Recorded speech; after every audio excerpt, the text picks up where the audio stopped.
Okay, here's a piece of seam opal from Lightning Ridge. Nice big piece, easy to hold.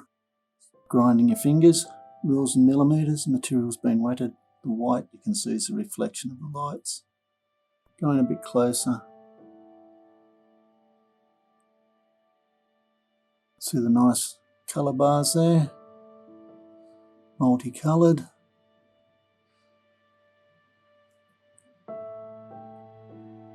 But slightly curved that way. There's two levels. Colour there. The bottom one's the more prominent. Doesn't look like it goes right through. Looks like it might actually come up here.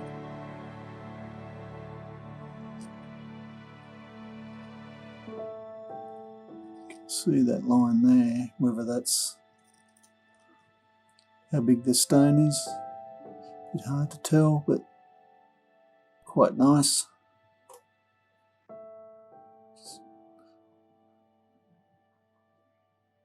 Colour bar goes across there by the looks, showing bits of red.